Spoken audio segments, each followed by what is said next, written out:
Hello, fellow Sudokans, and welcome to Zen and the Art of the Guardian Sudoku Puzzle. It's Monday, the 2nd of December 2024. I hope you are keeping well, enjoying life, and ready for the week ahead. It's pretty nippy here in Bangkok, down to 20 degrees, but it will warm up to over 30 during the daytime, but it's still early here. Cold weather. I'm sure it's very cold back in the UK.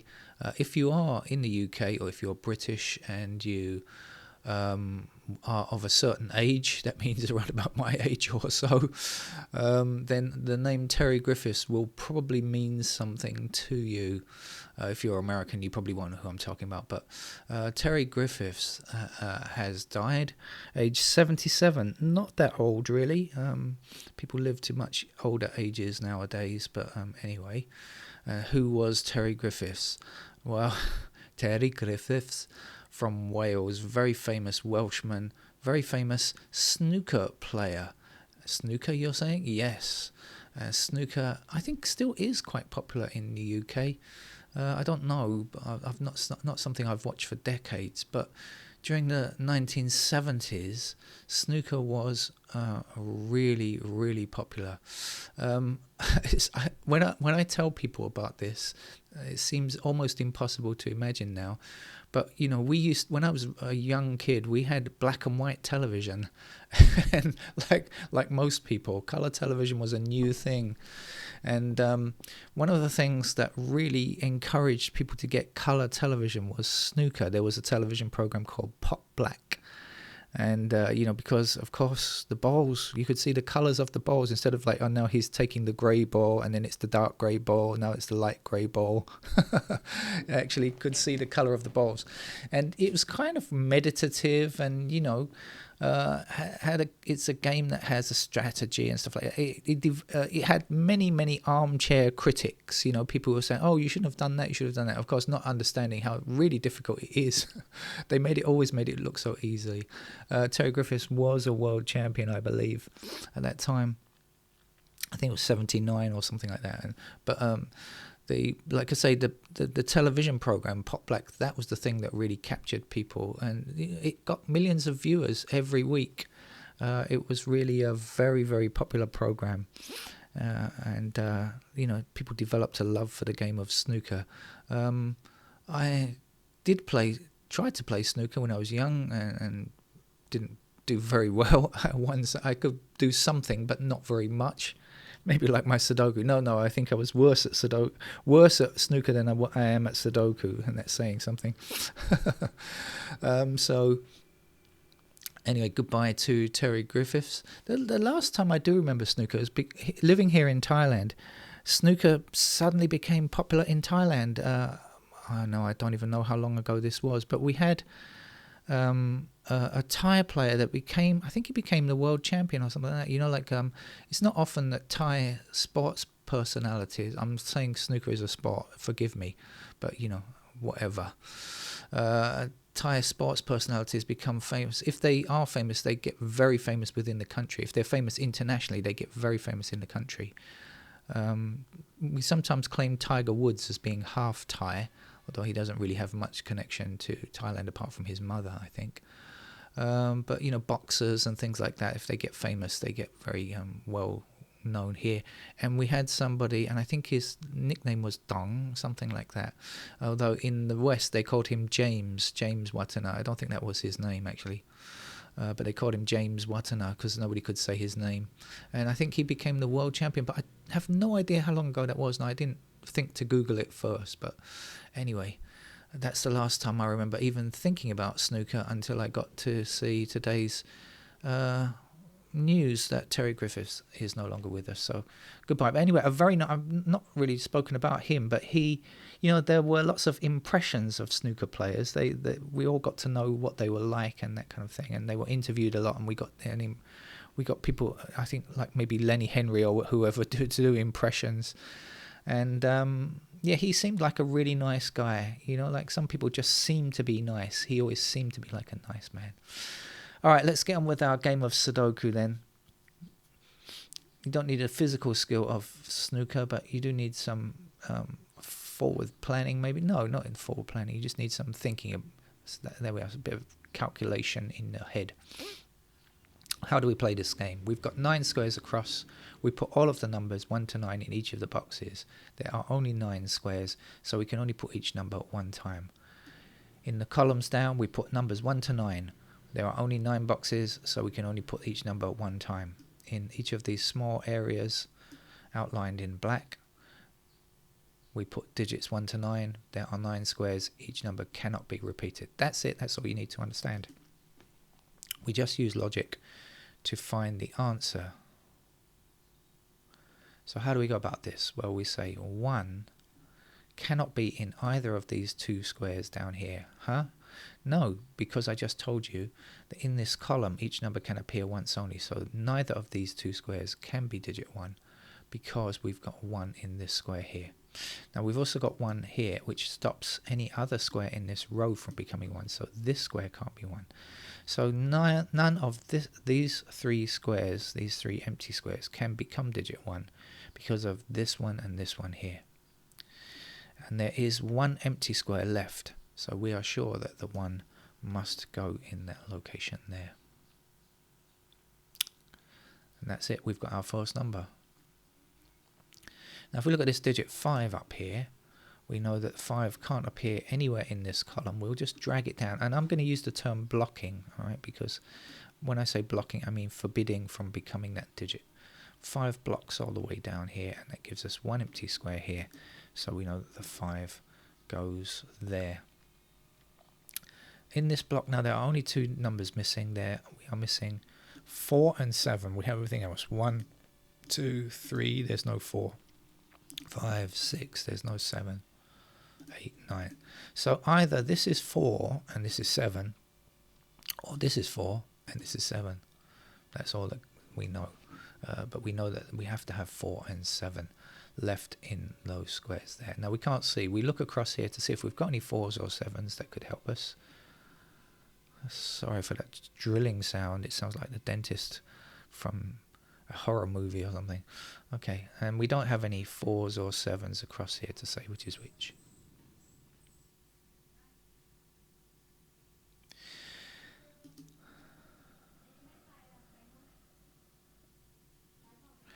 Now in this column here we don't yet have digit 5, but we have a 5 up here. Now we know that 5 can only appear in its block once. I mean every digit can only appear in its block once. So it means neither of these 2 squares can be 5. And now there's only 1 square left in this column. That's this one here. So we know that the 5 must go there.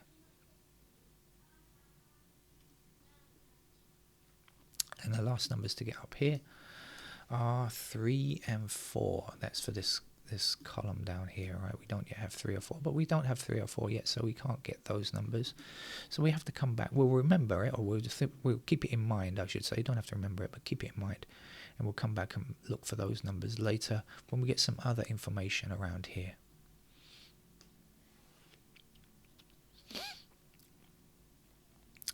Where can we go next?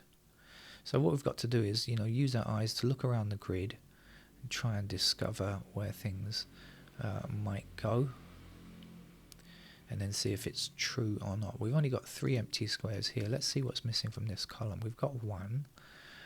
We don't have 2 yet. Now, what I just said to you about 5 blocking those 2 squares there, we've also got 2 blocking these 2 squares here. Or we've got 2 blocking here and 2 blocking here. That's true also. So this square is doubly blocked. Makes no difference though. But in this column, we don't yet have a 2. So the 2 must go there. We also have 2 blocking down here. And we have 2 blocking across here, which will give us a 2 in this square, because that's the only white square left. Excuse me, I'm covering it with my cursor.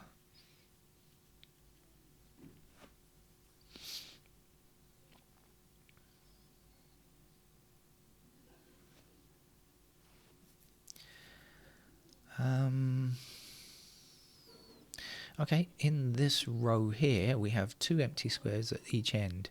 So we look for the missing numbers and we decide they are 3 and 4. We've got everything else, but we don't have 3 or 4. Now when we see a 4 in this block, we know that this square can't be 4.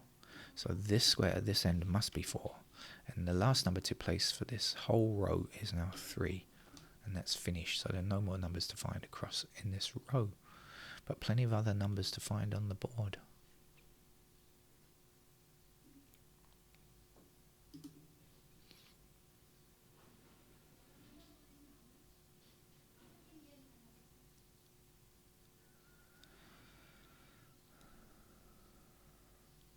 My neighbours are discussing how cold it is.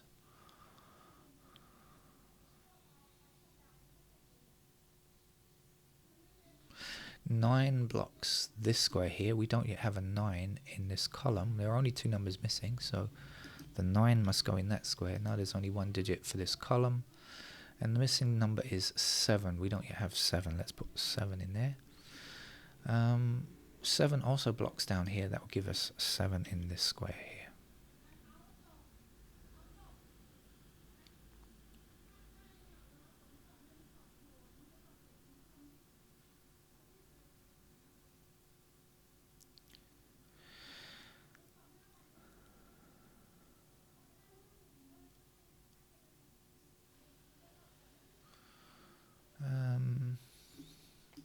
Not immediately seeing what the next thing is. We've got 9 blocking across here, 9 blocking across here, and 9 blocking up here. So that's going to put 9 into that square there.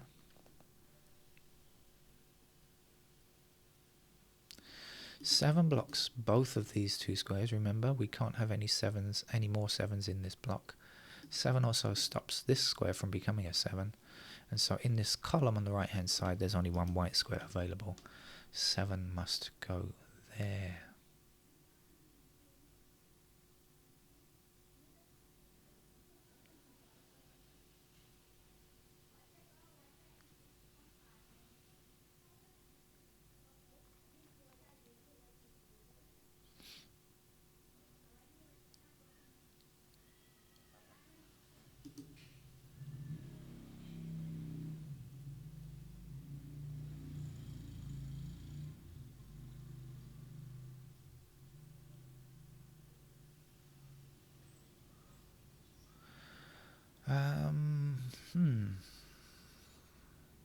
Where to go next? So it's taken me quite a long time. Normally I don't have to pause at all when playing these games, but I am today.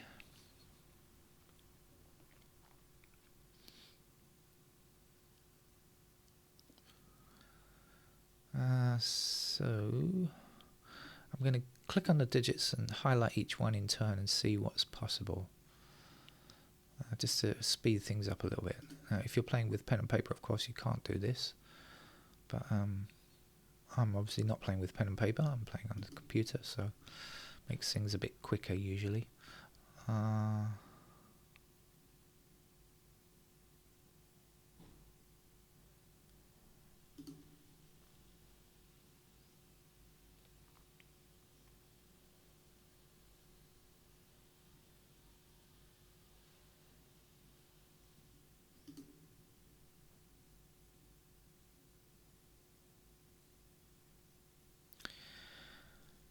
Okay, so let me tell you something else, right? We've got 3 and 5 blocking up here, 2 numbers.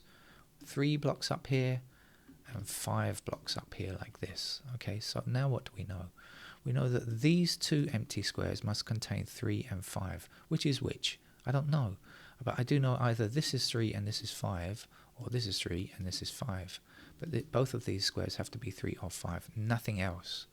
Right? Can't be anything else. Now, when we consider 1 blocks across here and 1 blocks across here, well, now there's only 1 possible square. We know it can't be in either of these 2 squares and can't be in either of these 2 squares, so we know that the 1 must fit here. I hope that, if that was too fast for you, just go back and rewind it a bit, and I'm sure you'll get it. 1 blocks down here and across here, that gives me 1 in that square. Now, there are no more digit 1s to find. We've got all of digit 1 already.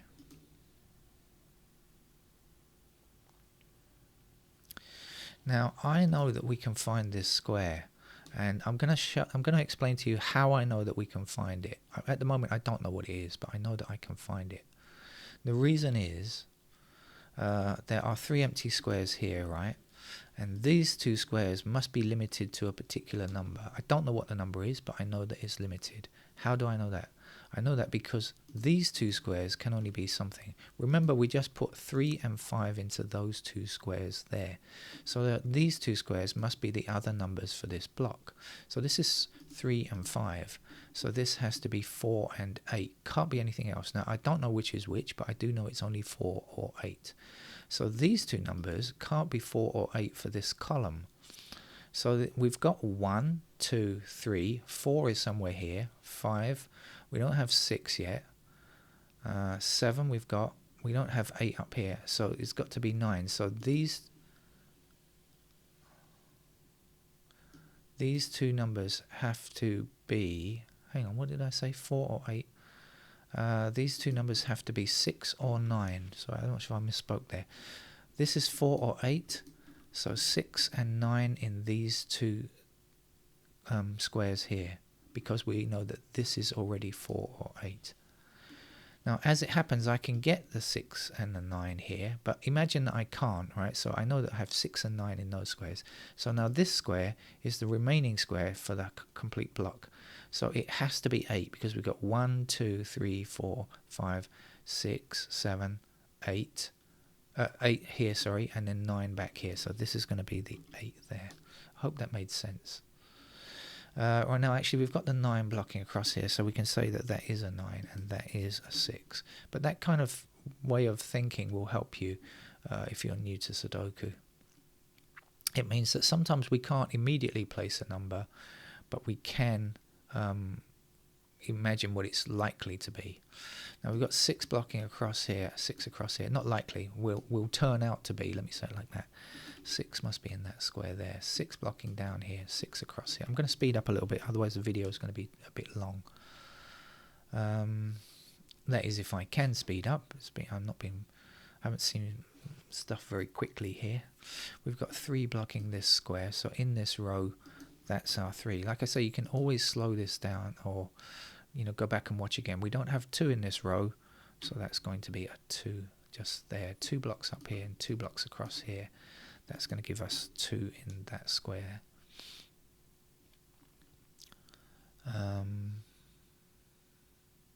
3 blocks up here, so that gives us a 3 here. There's only 1 empty square in this block.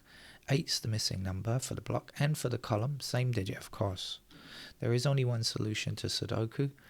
There is only one possible number to place in each square. Something to remember. 8 blocks up here, that gives me an 8 in this square.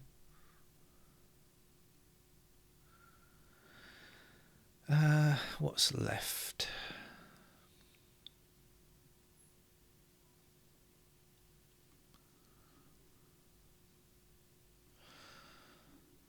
Let's see.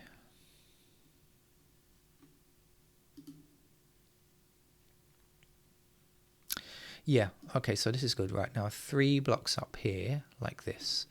So 3 is banned from these blue squares here. That means that 3 is either here or here. Which one? I don't know, but it is important, because if this blue square is true, then 3 blocks across here. And if this blue square is true, then 3 blocks across here. It doesn't matter, but definitely blue is not allowed in either of these two squares. 3 is not allowed in either of these two squares here, and 3 blocks up there, so that leaves us with a 3 in this square.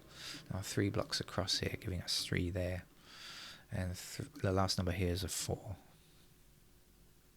1 more digit for this row, I should say, and that's a 5. 5 blocks down here, across here, and across there, giving us 5 in that square. 5 also blocks up here, giving us 5 here. That's the final digit, 5. No more of them to be found.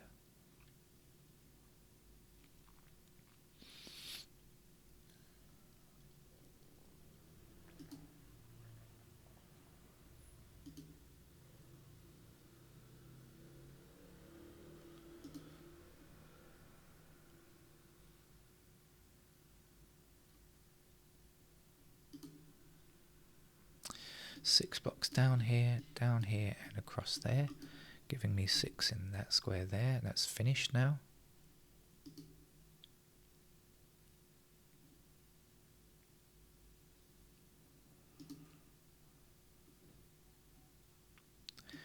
8 blocks down here, across here and across there. That gives me 8 in that square. 8 blocks up here and up here. That puts 8 into that square. 8 blocks across here, that gives me an 8 here. And the last number to place here is a 4. 4 blocks across, giving me a 4 in that square there. 3 blocks up here, that puts 3 here. 7 is our last number for this row or this block. Now there's only one number missing in this column. The missing number is 2, I think. 2 blocks down here and across here and across back that way. So there's a 2. And that's the last 2.